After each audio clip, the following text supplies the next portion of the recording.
بسم اللہ الرحمن الرحیم۔ قال ربنا، کہا ان دونوں نے یا بولے وہ دونوں، اننا نخاف، بے شک ہم ڈرتے ہیں، ان یفرط علینا، یہ کہ وہ غصہ ہو پڑے ہم پر یا زیادتی کرے ہم پر، او ان یطغی، یا وہ جوش میں آ جائے یا حد سے نکل جائے۔ دو معنی اس لیے کرتی ہوں، مطلب ایک ہی ہوتا ہے لیکن الفاظ الگ الگ ہوتے ہیں، جو بھی آسان لگے۔ قال، وہ کہنے لگے وہ دونوں، بے شک ہم ڈرتے ہیں یہ کہ وہ زیادتی کرے ہم پر یا وہ حد سے تجاوز کر جائے۔ قال لا تخافا، فرمایا اللہ پاک نے، لا تخافا، نہیں ڈرو تم دونوں، اننی معکما، کہ بے شک میں تمہارے ساتھ ہوں، اسمع، میں سنتا ہوں، وارا، اور میں دیکھتا ہوں۔ آگے فرمایا فأتیہ، پس جاؤ اس کی طرف، پس تم جاؤ اس کی طرف، فقولا، اور تم دونوں کہو ان سے، انا رسول ربک، کہ بے شک ہم دونوں رسول ہیں تیرے رب کے، فارسل معنا، پس تو بھیج دے ہمارے ساتھ، بنی اسرائیل کو، ولا تعذبہم، اور تو ان کو عذاب نہ دے، اور تو ان کو مت ستا، قد جئناک بآیۃ، تحقیق ہم لائے ہیں تیرے پاس نشانی، من ربک، تیرے رب کی طرف سے، والسلام، اور سلامتی ہو، علی من اتبع، اس شخص کے اوپر جس نے اتباع کی، الہدی، ہدایت کی بات کی طرف۔ اور آگے فرمایا ان قد اوحی، بے شک تحقیق وحی کی گئی ہے، الینا، ہماری طرف، ان العذاب، کہ بے شک عذاب، علی من کذب، اس شخص کے اوپر ہے جس نے جھٹلایا، وتولی، اور جس نے منہ پھیر لیا۔ اور آگے فرمایا، پہلے ان آیات کو چلیں سمجھ لیں کہ دیکھیے کل جو ہم نے قصہ پڑھا تھا، اب وہ قصہ قرآن کریم کی جو ہے ان آیات کے اندر آئے گا۔ ہم نے پیچھے کی آیات کے اندر پڑھ لیا تھا کہ جس طریقے سے اللہ پاک نے حضرت موسیٰ اور حضرت ہارون علیہ السلام کو نبوت عطا فرمائی اور کس طریقے سے ان کو فرعون کی طرف جانے کا حکم دیا۔ جب وہ فرعون کی طرف گئے تو پھر اللہ نے فرعون کی طرف جاتے وقت ایک یہ ہدایت کی تھی کہ تم جو ہے اسے نرمی سے بات کرنا، شاید کہ وہ تمہاری دعوت کے بارے میں سوچے اور جو ہے اللہ سے ڈر جائے۔ جب اللہ نے دونوں نبیوں کو یہ ہدایت کی تو پھر ان دونوں نبیوں کے دل کے اندر جو بات تھی، ان دونوں نبیوں نے اللہ سے کہا کہ وہ کہنے لگے کہ اللہ ہم ڈرتے ہیں، اننا نخاف، ہم دونوں ڈرتے ہیں کہ وہ ہم پر کیا ہو، غصہ ہو جائے اور زیادتی کرے، اور وہ ہے کیا، حد سے تجاوز ہو جائے۔ یہاں پر حضرت موسیٰ علیہ السلام اور حضرت ہارون علیہ السلام کو کیا ہوا تھا، خوف ہوا تھا۔ دو طرح کے خوف تھے۔ ایک تو خوف یہ تھا کہ اللہ یہ ایسا نہ ہو کہ فرعون جو ہے ہماری بات سننے سے پہلے ہی ہم پر حملہ کر دے، اور جو ہے ہمیں محفل کے اندر جو ہے وہ بات کرنے ہی نہ دے، اور ایسا نہ ہو کہ وہ اتنا سرکشی کے اوپر اتر آئے کہ وہ جو ہے تیری شان کے اندر، یعنی اللہ کی شان کے اندر جو ہے وہ غلط جملے بولنے لگے۔ تو اللہ ہمیں اس بات کا کیا ہے، خوف ہے۔ اور دوسرا خوف جو ہے وہ اس چیز کا ہے کہ اللہ کہیں ایسا نہ ہو کہ وہ حد سے تجاوز کرے،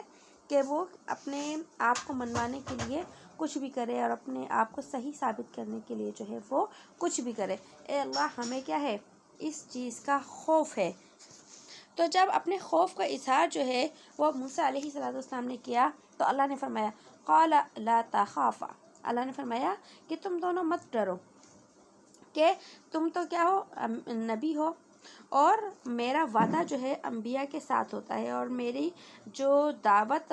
ہوتی ہے وہ نبیوں کی ذمہ داری ہوتی ہے، اور اسی طریقے سے میری جو مدد ہوتی ہے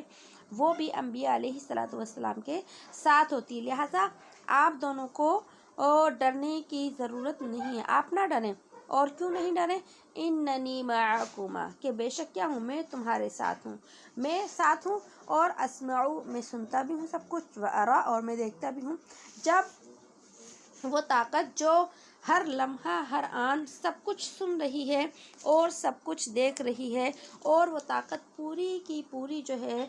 قدرت رکھتی ہے، تو پھر اس کے ساتھ ہوتے ہوئے تمہیں کسی دنیا کے انسان سے ڈرنے کی ضرورت نہیں ہے۔ یہ اللہ نے تسلی کی جو ہے الفاظ ان دونوں نبیوں کو جو ہے وہ بیان فرمائے۔ اس کے بعد اللہ نے فرمایا کہ جب تسلی ہو گئی تو پھر تسلی کے بعد فرمایا فَأْتِيَاهُ، کہ تم دونوں جاؤ اور اس کو کہنا، یعنی اب تم نے کہنا کیا ہے فرعون کے دربار میں جا کے، فَقُولَا، تم دونوں یہ کہنا کہ ہم رب کے کیا ہیں، رسول ہیں۔ ایک تو اپنی رسالت کا تذکرہ کرنا کہ جب تمہیں رسول مانیں گے تو تمہاری دعوت کے اوپر مجھے خدا بھی مان لیں گے، تو پہلے یہ کہنا کہ ہم اللہ کے رسول ہیں، اور دوسرے نمبر پر یہ کہنا فَأَرْسِلْ مَعَنَا، کہ ہمارے ساتھ جو ہماری قوم جو ہے نا بنی اسرائیل، جس کو تو نے اپنا غلام بنا رکھا ہے۔ ہم نے قصے میں بھی یہ بات سنی تھی کہ موسیٰ علیہ السلام جب دربار میں پہنچے تو فرعون کو ایک تو جو ہے دعوت دی دین حق کی، اور دوسرا کہا کہ جو ہماری قوم ہے نا بنی اسرائیل، جس کو تو نے غلام بنا رکھا ہے اور جن کے اوپر تم کیا کرتے ہو، ظلم و ستم کے پہاڑ توڑتے ہو، ان کو کیا کر دو، آزاد کر دو، اور ان کو جو ہے کیا کر دو، ہمارے ساتھ بھیج دو۔ تو ہم نے قصے میں سن لیا تھا کہ موسیٰ علیہ السلام اس سے وعدہ کرتا اور پھر جو ہے اس وعدے سے کیا کرتا، مکر جاتا، کہ اس نے کسی بھی طریقے سے بنی اسرائیل کو آزاد نہیں کیا، حتیٰ کہ موسیٰ علیہ السلام جب تنگ آ گئے اس کی وعدہ خلافی سے، تو ایک دن رات کے اندھیرے میں بنی اسرائیل کو لے کر جو ہے نکل کھڑے ہوئے۔ جب صبح ہوئی تو اس کو پتہ چلا کہ موسیٰ اور بنی اسرائیلی یہاں سے نکل گئے ہیں، جبھی فرعون نے اپنے لشکر کے ساتھ موسیٰ علیہ السلام کا پیچھا کیا تھا۔ تو اسی بات کو اللہ نے ذکر کیا کہ تم جو ہے بنی اسرائیل سے فرعون سے یہ بھی کہنا کہ بنی اسرائیلیوں کو کیا کر دے، آزاد کر دے۔ اس کے بعد اللہ پاک نے کیا کہا، کیا فرمایا کہ اس کو یہ بھی کہنا وَلَا تُعَذِّبْهُمْ، کہ تو ان کو مت ستا، یعنی میری جو قوم ہے ان کو غلام بنا کر ان پر ظلم نہ کر۔ اور پھر آگے اللہ نے فرمایا کہ اگر جب وہ تیری بات کو نہ مانے تو اس کو یہ کہنا کہ ہم تیرے پاس آیات لے کر آئے ہیں۔ دیکھیے اردو میں جب ہم قرآن آیت کے لفظ استعمال کرتے ہیں نا، تو ہم کہتے ہیں کہ آیت، قرآن کریم کی ایک لائن کو ہم آیت کہتے ہیں، ٹھیک ہے؟ تو آیت کا لفظی معنی ہوتا ہے نشانی، لیکن قرآن کریم میں اس آیت کا جو لفظ ہے بہت جگہ آیا ہے، اور اس آیت کے لفظ کو جو ہے معجزے کے لیے استعمال کیا گیا ہے۔ یہاں بھی آیت کا جو لفظ ہے وہ معجزے کے لیے ہی آیا ہے، کہ اللہ نے فرمایا کہ اس کو کہنا کہ اگر تو ہماری نبوت کو جھوٹا سمجھتا ہے تو ہمارے رب نے ہماری سچائی کے لیے جو ہے ہمیں معجزات بھی دیے ہیں۔ اور ساتھ میں اس آیت کے لفظ سے یہ بھی سن لیجئے کہ بہت سے لوگ جو ہے آج لڑکیوں کا نام جو ہے آیت رکھنے لگے ہیں، آیت۔ تو یاد رکھیے کہ قرآن کریم کے کسی بھی لفظ کو نام بنا کر نہیں رکھا جاتا۔ قرآن کریم کے اندر تو بہت سارے الفاظ ہیں۔ اللہ رب العزت نے جو سب سے زیادہ ناموں کو پسند کیا ہے، یا تو وہ انبیاء علیہ السلام کے نام ہیں، یا پھر صحابہ، ازواج مطہرات اور امہات المؤمنین کے ناموں کو پسند فرمایا ہے۔ اللہ کے نزدیک سب سے پسندیدہ نام جو ہے وہ مردوں کے اندر عبداللہ اور عبد الرحمن ہیں۔ تو ہمیں اپنی بچیوں کے ناموں کے اندر بھی اس طرح کے الفاظ کا، کہ قرآن کریم کے کسی بھی لفظ کا انتخاب کر کے نام رکھ دیں، ایسا نہیں کرنا چاہیے۔ اور آگے دیکھیے، اور آگے فرمایا وَالسَّلَامُ، اور سلامتی ہو اس کی جو بات مان لے، کہ اس کو یہ بھی کہنا ہے کہ اگر تو نے بات مان لی تو سلامتی ہے، تو نجات پا جائے گا، اگر تو نے بات نہیں مانی تو تیرے لیے جو ہے وہ بربادی ہی بربادی ہے۔ اور آگے فرمایا اِنَّا قَدْ اُوحِیَ اِلَيْنَا، اور اس کو کہنا کہ تحقیق وحی کی گئی ہے ہماری طرف وحی کی گئی ہے کہ عذاب اس شخص کے لیے من کذب، جس نے جھوٹ بولا، وتولی، اور جس نے منہ پھیر لیا۔ اگر ہمیں اللہ نے وحی کے ذریعے بتا دیا کہ جو ہمیں نہیں مانے گا اور جو اللہ کو رب نہیں مانے گا، تو پھر جو ہے کیا کرے گا کہ وہ جہنم کے عذاب کا مستحق ہوگا۔ جب یہ ساری باتیں اللہ نے سکھا دیں کہ جو ہے فرعون کے دربار کے اندر جا کر کہنا، تو ساری باتیں جب فرعون کے دربار کے اندر دونوں نبی پہنچے تو یہ ساری باتیں ایسی ہی کی۔ جب فرعون کو اللہ کے بارے میں بتایا تو اس نے یہی سوال کیا جو کل واقعے کے اندر ہم نے سنا تھا، قالا، وہ کہنے لگا، فمن ربکما یا موسیٰ، اے موسیٰ یہ بتا کہ تم دونوں کا رب کون ہے۔ تو اپنے رب کی جو ہے وہ کیا کر، تعریف کر کے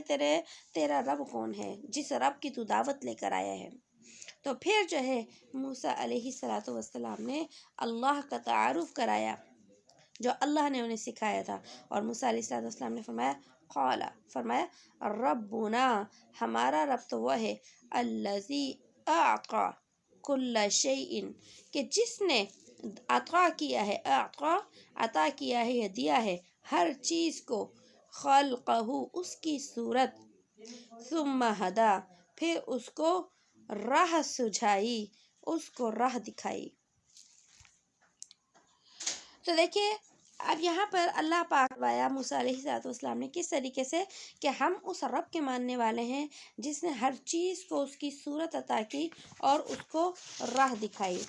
تو اس کا کیا مطلب ہے کہ اللہ نے ہر چیز کو جو ہے صورت عطا کی اور راہ دکھائی؟ تو سمجھ لیجئے کہ راہ دکھانا، یہاں جو ہدا کا لفظ آیا ہے، ہدا اردو میں ہم اس کو ہدایت بھی بولتے ہیں۔ جب ہم اردو کے اندر ہدایت کا لفظ بولتے ہیں تو دیکھیے اس کا ہمارے نزدیک ایک ہی معنی ہوتا ہے کہ ہدایت، کہ جو شخص سیدھے راستے کے اوپر وہ دین اسلام کو قبول کر لے اور اس کے بعد نیک اعمال کرے تو ہم کہتے ہیں اس شخص کو تو ہدایت مل گئی۔ لیکن اللہ رب العزت کی طرف سے جو ہدایت ہے اس کی دو قسمیں ہیں، یاد رکھیے۔ ایک تو وہ خاص ہدایت ہے جو اللہ نے دی ہی انسانوں اور جنات کو ہے، کہ وہ سیدھا راستہ، وہ صراط مستقیم جس کے اوپر چل کر انسان جنت تک پہنچ جاتا ہے، اور وہ اللہ کا راستہ، وہ نبیوں کا راستہ جس کو جو شخص اختیار کرتا ہے تو ہم کہتے ہیں کہ اسے ہدایت مل گئی۔ یہ ہدایت ہے جو اللہ نے دنیا میں نبیوں کے ذریعے انسانوں کے لیے بھیجی اور جنات کے لیے بھیجی، وہ سیدھا راستہ۔ یہ ہدایت اختیاری ہدایت کہلاتی ہے کہ اللہ نے تو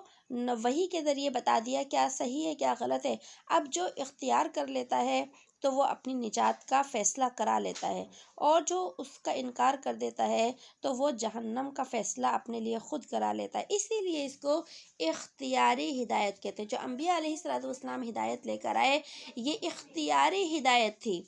اسی اختیاری ہدایت کی وجہ سے دیکھیے ابو جہل جو ہے، جب ابو جہل نے ایمان قبول نہیں کیا اپنے اختیار سے تو کافر ہوا۔ ابو لہب کو جب دعوت ملی اور اس نے اختیار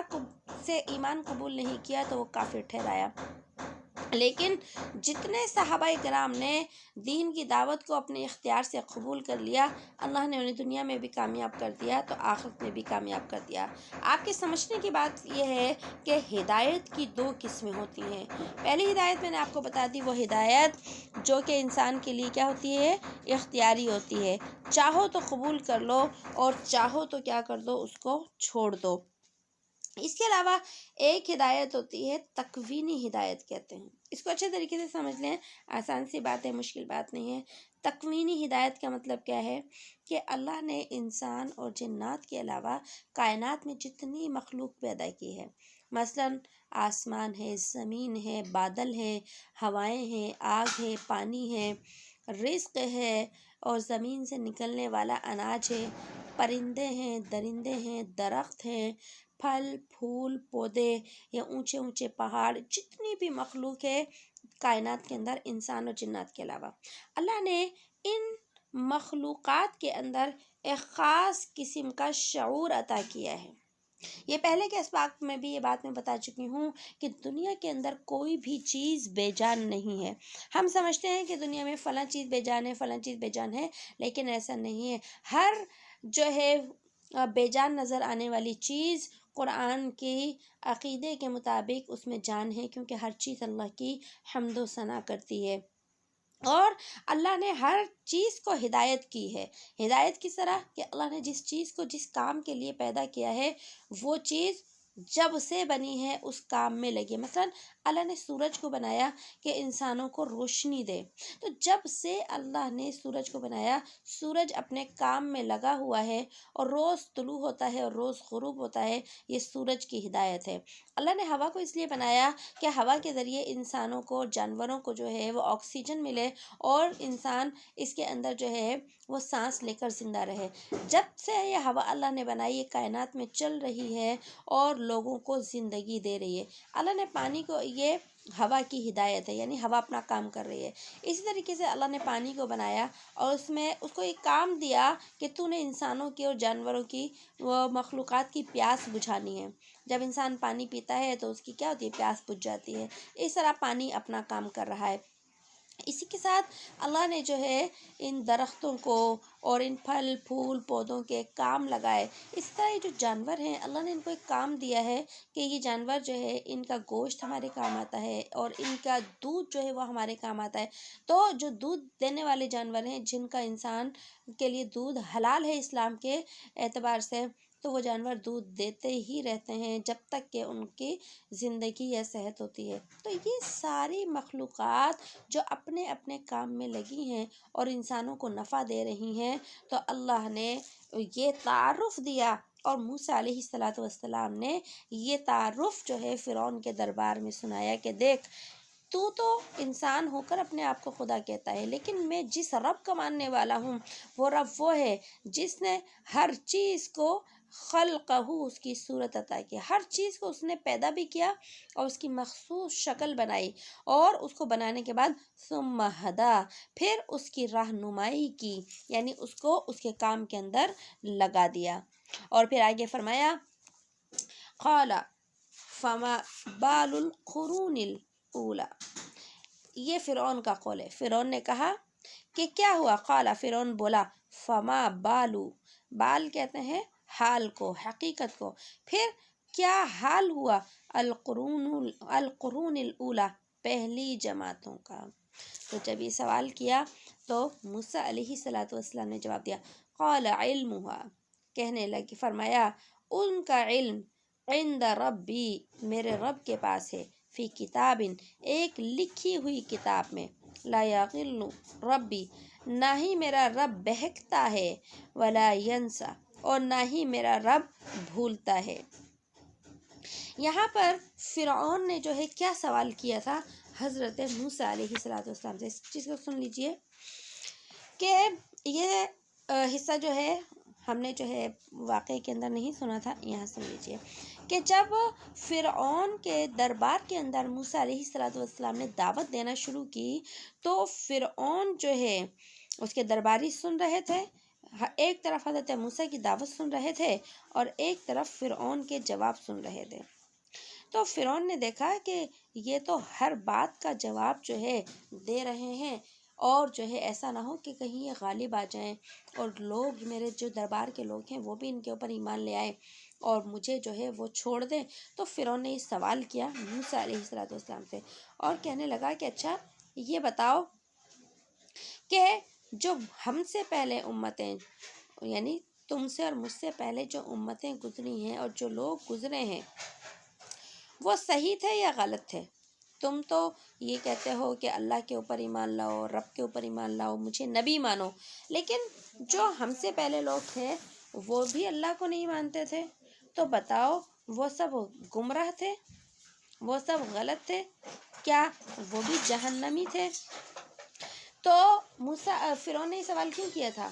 فرعون نے یہ سوال اس لیے کیا تھا کہ اگر موسیٰ یہ کہتے ہیں کہ ہم سے پہلے والے جتنے بھی لوگ تھے وہ سارے کے سارے غلط تھے،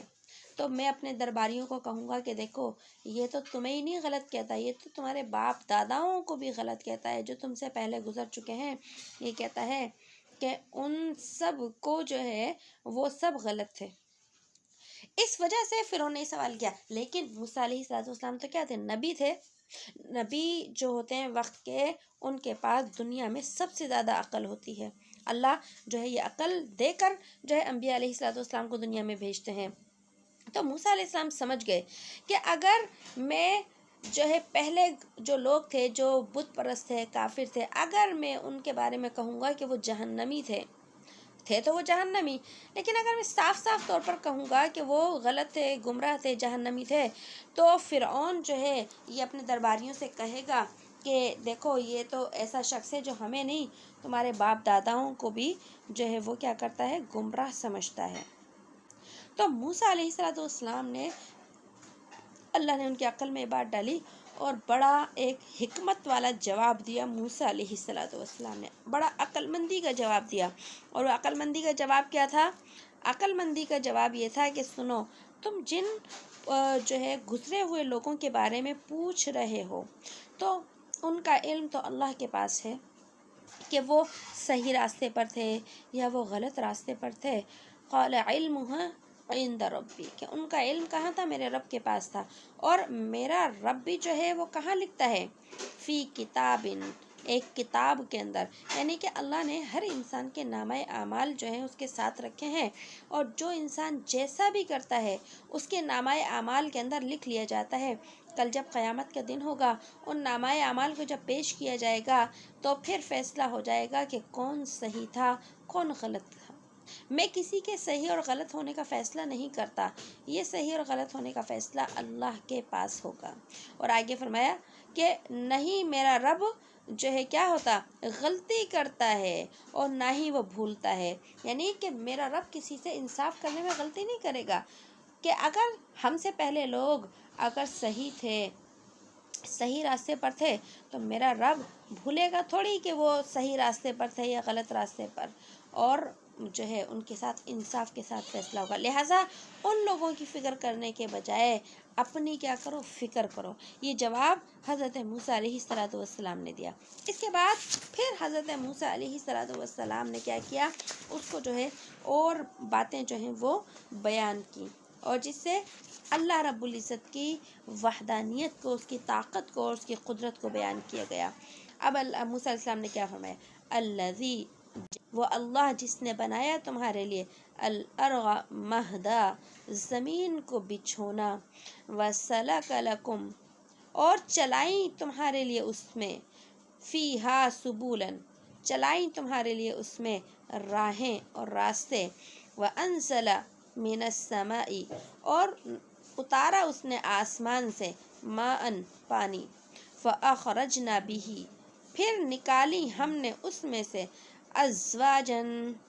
طرح طرح کی، من نبات،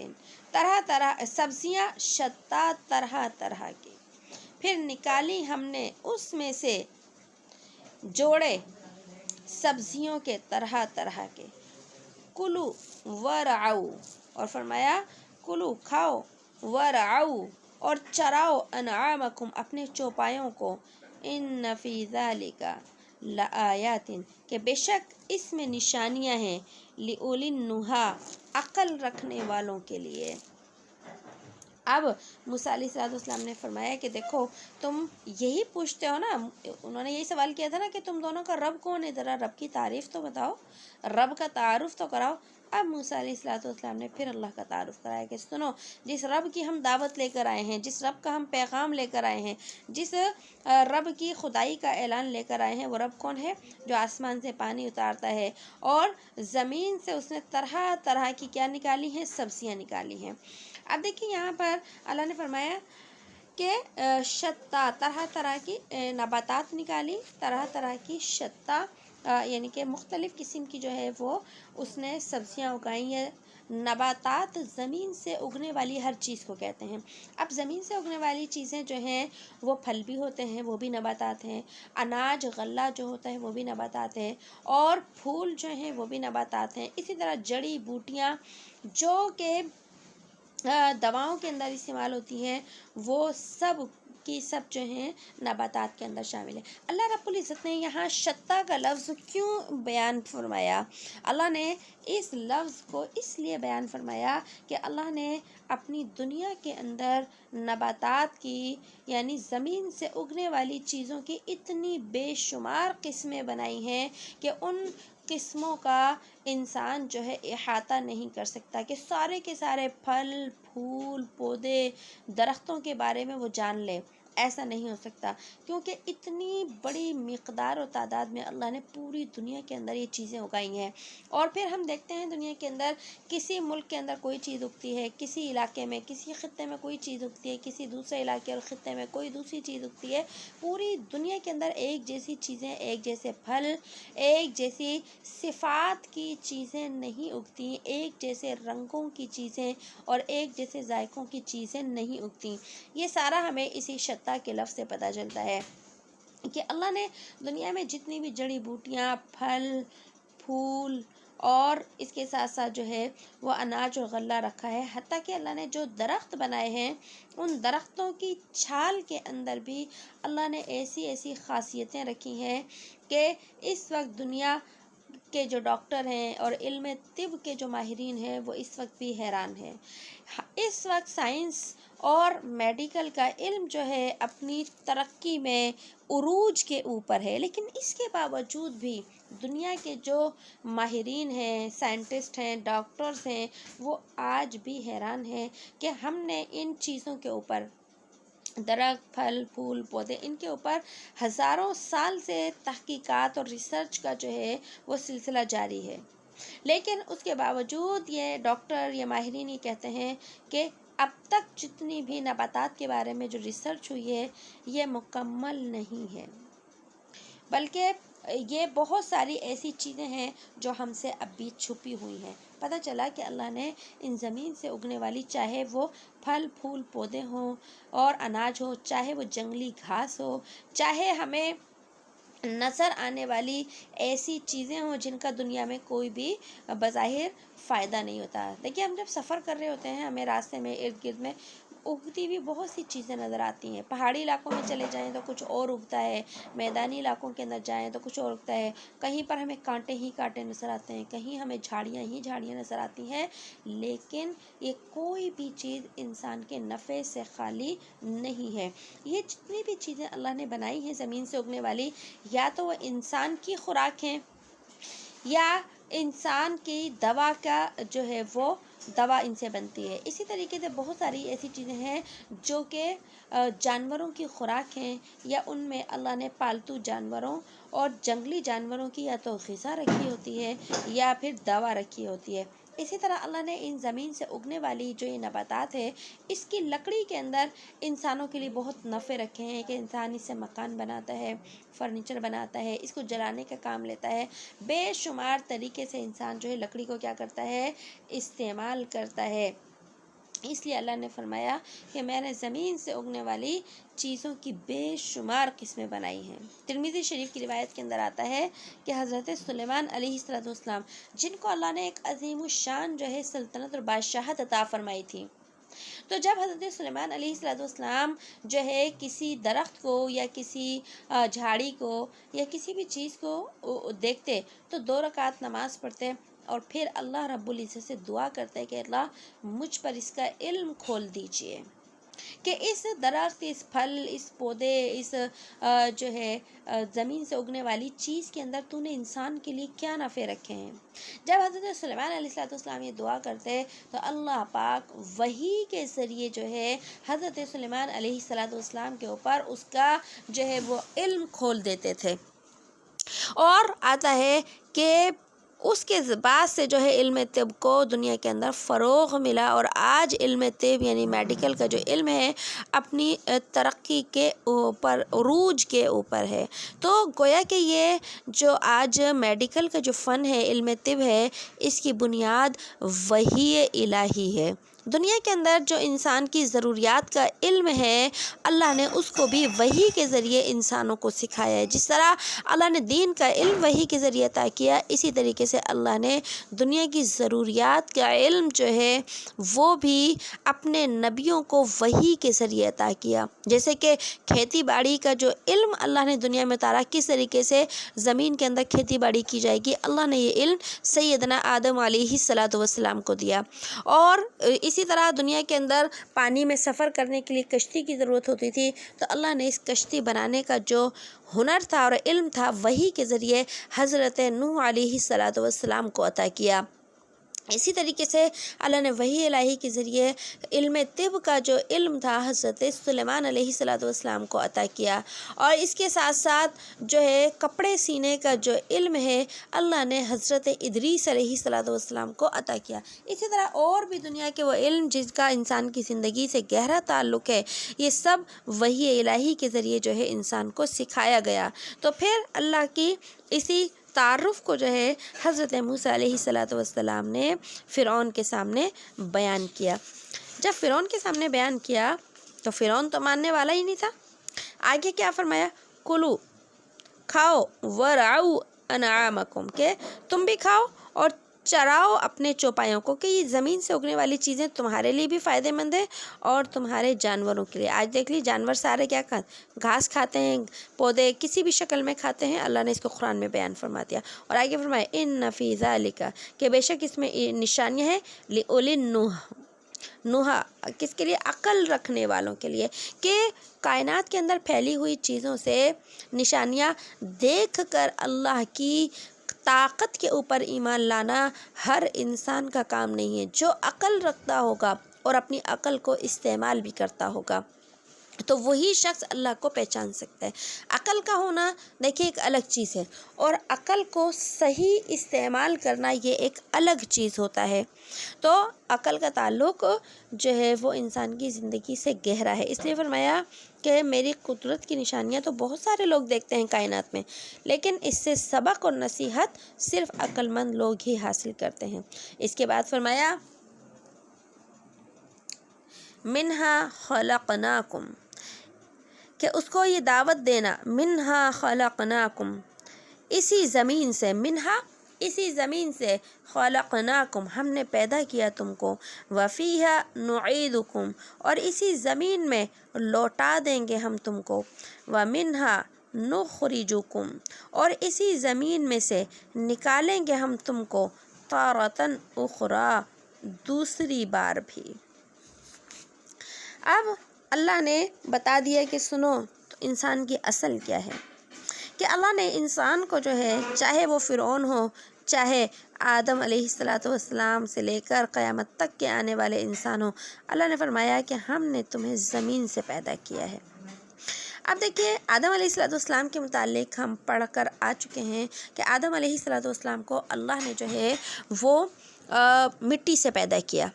اور جب اللہ پاک نے آدم علیہ السلام کے پتلے کو بنانے کا ارادہ کیا تو فرشتوں کو حکم دیا کہ زمین کے ہر خطے سے جو ہے، ہر حصے سے مٹی اٹھا کر لاؤ، کیونکہ آدم علیہ السلام کی دنیا میں آنے سے پہلے یہ زمین اور آسمان بن چکے تھے۔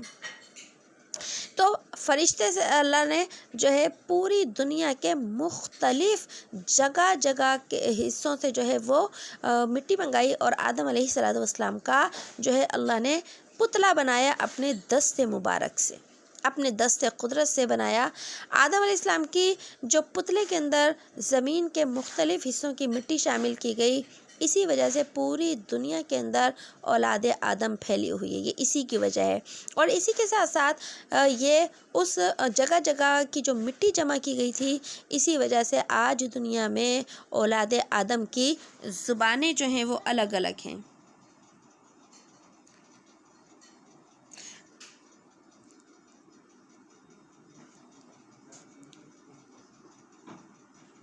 بسم اللہ الرحمن الرحیم۔ ہم پڑھ رہے تھے کہ اللہ پاک نے جو ہے فرمایا کہ ہر انسان کو ہم نے مٹی سے پیدا کیا، تو آدم علیہ السلام کو جب زمین کے مختلف حصوں سے پیدا کیا مٹی سے، تو پھر اسی وجہ سے پوری دنیا کے اندر آدم علیہ السلام کی اولاد بھی پھیلی ہوئی ہے، اور ان کی زبانیں بھی الگ ہیں، ان کی شکلیں بھی الگ ہیں، ان کے رنگ بھی الگ ہیں، ان کے قد بھی الگ ہیں، ان کی جو صفات اور ان کے مزاج جو ہیں وہ بھی الگ ہیں۔ تو اللہ رب العزت نے آدم علیہ السلام کو جو ہے براہ راست جو ہے وہ مٹی سے پیدا کیا، اور ایک عام انسان کو جو ہے اللہ پاک نے پانی سے پیدا کیا ہے۔